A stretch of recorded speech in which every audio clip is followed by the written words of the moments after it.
कक्षा 7 के विद्यार्थियों के लिए आज चर्चा करेंगे दशमलव संख्या पर। प्यारे बच्चों, आप इससे पूर्व कक्षा 6 में दशमलव संख्याओं को जोड़ना और घटाना सीख चुके हैं, तो दशमलव संख्याओं के बारे में थोड़ी बहुत जानकारी रखते होंगे। जब हम भिन्न में पढ़ रहे थे संख्याओं को, जैसे मैं 1/10 एक संख्या लिख रहा हूँ, तो यह 1 का 10वां हिस्सा प्रदर्शित कर रहा है। 1/10 का मतलब 1 का 10वां हिस्सा।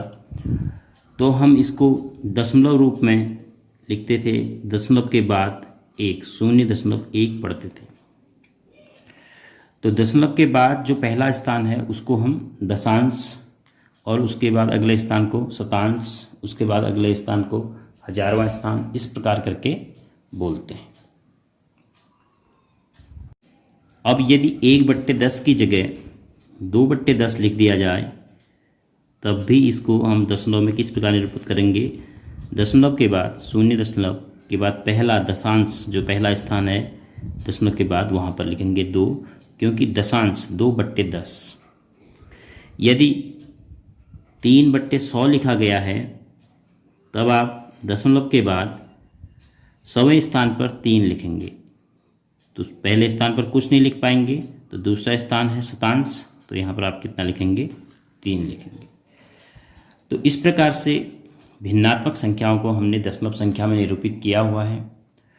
और किसी भी संख्या को माना हम एक्सपेंडेड फॉर्म में लिखें, उसका प्रसार करें, तब भी इसी बात का ध्यान रखा जाता है कि कौन दशमलव के पहले स्थान पर है, कौन द्वितीय स्थान पर है।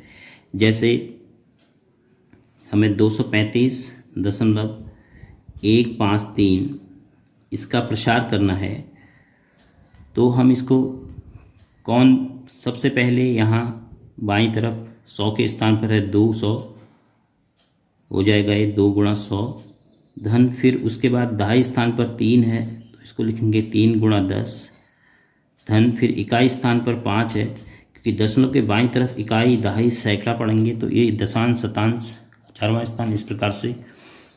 तो फिर 5 × 1 इकाई के लिए आएगा। उसके बाद धन, फिर जैसे 1 लिखना है तो 1/10 लिखा जाएगा, क्योंकि ये दशांश 10वें स्थान पर है। फिर उसके बाद 5 शतांश दूसरे स्थान पर है, शतांश पढ़ा जाएगा 5/100, और इसी प्रकार फिर 3 के लिए लिखा जाएगा 3/1000। तो 235.153 का यह प्रसारित रूप है। तो अगर हम 1/10, 5/100 और 3/1000 को अलग से लिखेंगे, तो फिर 0.1 आएगा, 0.05 ही आएगा, और 0.003 3/1000 के लिए आएगा। अब यदि हमारे पास कोई ऐसी संख्या है जिसके बीच में भी कहीं पर शून्य हो, जैसे 305.028, तब इसका प्रसारित रूप आप जब लिखेंगे, जो जिस स्थान पर है अशून्य संख्या, अशून्य का मतलब शून्य के अतिरिक्त, जैसे 3 कहाँ पर है? 3 × इकाई, दहाई, सैकड़े पर है। धन, उसके बाद 0 है, तो इसके लिए हम कुछ नहीं लिखेंगे। फिर 5 है, 5 कहाँ पर है? इकाई स्थान पर। फिर धन, फिर उसके बाद दशांश पर 0 है, तो इसके लिए भी कुछ नहीं लिखेंगे। फिर शतांश पर 2 है, तो इसके लिए लिखेंगे 2/100 धन, फिर 8/1000। यह इसका प्रसारित रूप होगा यदि आपकी संख्याओं के बीच में कहीं पर शून्य मिलता है। अब यदि हमें 2 इस प्रकार की संख्याएं दे दी जाए जिनमें दशमलव हो, यानी दशमलव संख्याएं हों, और हमें पता करना है कि कौन संख्या बड़ी है और कौन संख्या छोटी है, अर्थात उनकी तुलना करनी है, तो कैसे करेंगे?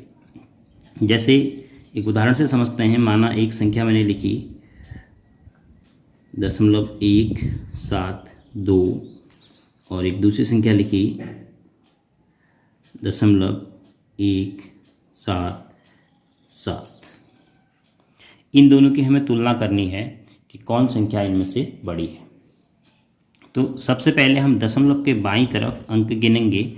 1 2 3, 1 2 3 दोनों संख्याओं में बराबर अंक हैं।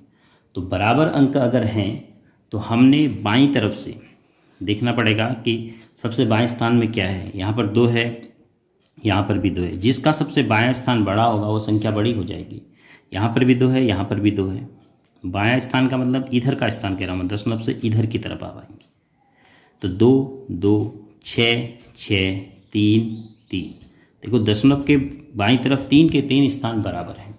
अब दशमलव के दाईं तरफ हम दशांश से चलेंगे, एक एक स्थान करके। पहला स्थान 1 1, दूसरे में 7 7, तीसरे में इसमें 2 और इसमें 7।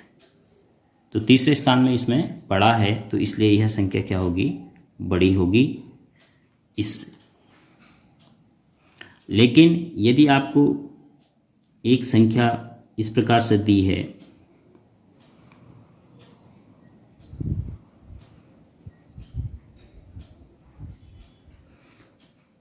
फिर दशमलव के बाईं तरफ जब हम गिनते हैं तो इसमें 2 अंक हैं और इसमें 3 अंक हैं, तो बाईं तरफ इसमें ज़्यादा अंक हैं तो ये संख्या बड़ी हो गई।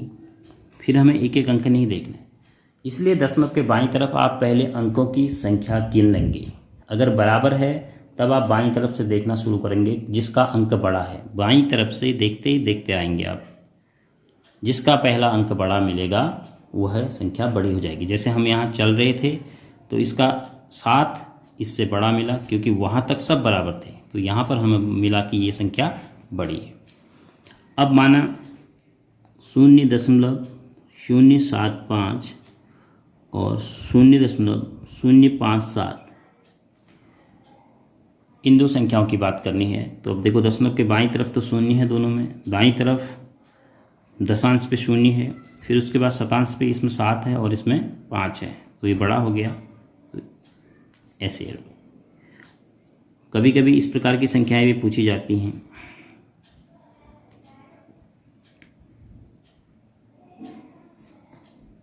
तब भी आपने वही नियम फॉलो करना है। बाईं तरफ 0 है बराबर, दाईं तरफ 0 0, दूसरा स्थान 0, दूसरा स्थान 6, तो ये बड़ी होगी संख्या।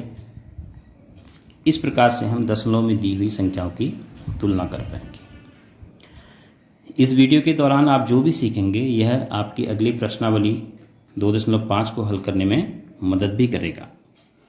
अब यदि हमें एक ही राशि के 2 मात्रकों को आपस में बदलना है, एक ही राशि कहने का मतलब, माना मैं बात करूं लंबाई की, लंबाई एक राशि है, इसके मात्रक मीटर और सेंटीमीटर की बात कर लेते हैं। माना हमें मीटर को सेंटीमीटर बदलना है या सेंटीमीटर को मीटर में बदलना है, तब हम क्या करेंगे। अगर हमें मीटर को सेंटीमीटर बदलना है तो हमें पता होना चाहिए 1 मीटर बराबर कितना होता है, 100 सेंटीमीटर। और अगर हमें सेंटीमीटर को मीटर में बदलना है तब भी यही काम आएगा, बस सेंटीमीटर जो आपको दिया होगा उसमें 100 का भाग देना पड़ेगा, क्योंकि जब 100 सेंटीमीटर 1 मीटर बनाता है तो 200 सेंटीमीटर हम उसमें 100 का भाग देंगे तो 2 मीटर बनेगा।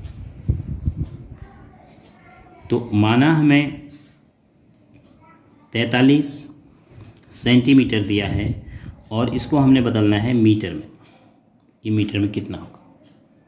अब हम इसको कैसे बदलेंगे, तो 43 सेंटीमीटर बराबर, अगर आप इसको मीटर में लिखना चाहते हैं तो 43/100, क्योंकि जब भी सेंटीमीटर को मीटर में बदलना पड़ेगा 100 से भाग देना पड़ेगा। और जिन भी मात्रकों को आपस में आपने बदलना है उनके बीच में आपको रिश्ता पता होना चाहिए। अब अगर मैं इसको इस प्रकार से लिख दूं, 40/100 धन 3/100, तो मेरे ख्याल से आप समझ रहे होंगे कि मैंने कोई चेंज नहीं किया, वही चीज़ है। देखो 40 3 43/100। और सरलीकरण आप जानते हैं, इस 0 से इस 0 को मैंने कैंसिल कर दिया, तो मेरे पास संख्या क्या होगी, 4/10 धन 3/100। अब ये माना मैं इसको प्रसारित रूप समझ लूँ संख्या का, तो इस संख्या को प्रसारित रूप से मैं अगर बंद कर रहा हूँ, संख्या को छोटे रूप में लिखूँ तो क्या लिखूँगा, दशमलव के बाद है 4, क्योंकि 10वें स्थान पर 4 है और 100वें स्थान पे 3 है, तो इसका लिखा जाएगा 0.43 मीटर। मीटर क्यों, क्योंकि 43 सेंटीमीटर को आप जब 100 से भाग दे रहे हैं तो यहीं पर ये मीटर में बदल गया। तो फिर उस 43/100 को हमने दूसरे रूप में लिख के 0.43 प्राप्त किया। तो मतलब आप देखो क्या समझ पा रहे हैं कि अगर आपने 43 में 100 का भाग देना है तो दशमलव अंश में 2 स्थान बाईं तरफ खिसक रहा है, क्योंकि अगर आप केवल 43 लिख रहे हैं तो इसका मतलब है कि 43 में 3 के बाद दशमलव छिपा हुआ है यहाँ पर। तो 3 के बाद दशमलव छिपा हुआ है, तो अब यहाँ पर आ गया ये 4 के पहले, तो कितना स्थान, 1 स्थान, और ये 2 स्थान। तो इसलिए इस चीज़ को आप ध्यान दीजिए कि अगर आप 10 से भाग देंगे तो दशमलव 1 स्थान बाईं तरफ, 100 से भाग देंगे तो दशमलव 2 स्थान बाईं तरफ, 1000 से भाग देंगे तो दशमलव 3 स्थान बाईं तरफ। जितने शून्य होंगे उतने स्थान बाईं तरफ दशमलव खिसकता रहेगा। अब माना आपको दूसरा एग्जाम्पल देख लीजिए, 438 ग्राम, इसको बदलना है आपने केजी में, किलोग्राम में। अब ग्राम और किलोग्राम द्रव्यमान यानी भार जो आप तोलते हैं तराजू में, उसके मात्रक हैं। तो किलोग्राम और ग्राम के बीच का रिश्ता पता होना चाहिए। 1 किलोग्राम बराबर होता है 1000 ग्राम। तो मैंने ग्राम को किलोग्राम में बदलना है, तो 438 जो ग्राम है वो बराबर होगा 438/1000। अब ये किलोग्राम में बदल गया। अब इसको देखो, मैं नई व्यवस्था के तहत अगर लिखूं तो अलग अलग लिख देता हूं। तो 400/1000 धन 30/1000 धन 8/1000। अभी अभी आपने भिन्नें पढ़ी हैं पिछले वीडियो में, तो देखिए तीनों के हर में 1000 है, तो 430, 8, 38, 438। वही चीज़ मैंने फैला के लिख दी है प्रसारित अवस्था में। तो अब सरलीकरण से 1, 2 शून्य यहाँ कैंसिल हो रहे हैं, 1 शून्य कैंसिल होने का मतलब मैं 10 से इनको काट रहा हूँ। तो पहला मिला 4/10, दूसरा मिला 3/100 और तीसरा मिला 8/1000। अब इस संख्या को आप समझिए कि प्रसारित रूप में लिखा हुआ है, तो इस संख्या का वास्तविक मान क्या होगा, दशमलव 10 के ऊपर 4 है, 100 के ऊपर 3 है, 1000 के ऊपर 8 है, तो 0.438 किलोग्राम। तो कितना स्थान दशमलव, देखो आपने 4, 3, 8 में 8 के बाद दशमलव समझना है, तो कितना स्थान बाईं तरफ दशमलव आया, 1, 2, 3 शून्य से भाग देने में, 1, 2, 3, देखो 1, 2, 3। तो यह छोटी सी बात आप ध्यान रखिए, जब भी आप 10 से भाग दे रहे हैं, बट्टे में 10 है उसको आप दशमलव बदल रहे हैं, तो दशमलव 1 स्थान बाईं तरफ आएगा। और अगर आप 2 शून्य से यानी 100 से भाग दे रहे हैं तो 2 स्थान, 3 शून्य से यानी 1000 से भाग दे रहे हैं तो 3 स्थान। तो इस वीडियो में बताई गई जो भी चीज़ें हैं वह आपको मदद करेंगी प्रश्नावली 2.5 के प्रश्न को हल करने में। तो इसको आप ध्यान से देखिए और जो भी इसमें बताया गया है उसको सीखने की कोशिश कीजिए। और इसके बाद अगले वीडियो में हम प्रश्नावली 2.5 के प्रश्नों को हल करेंगे।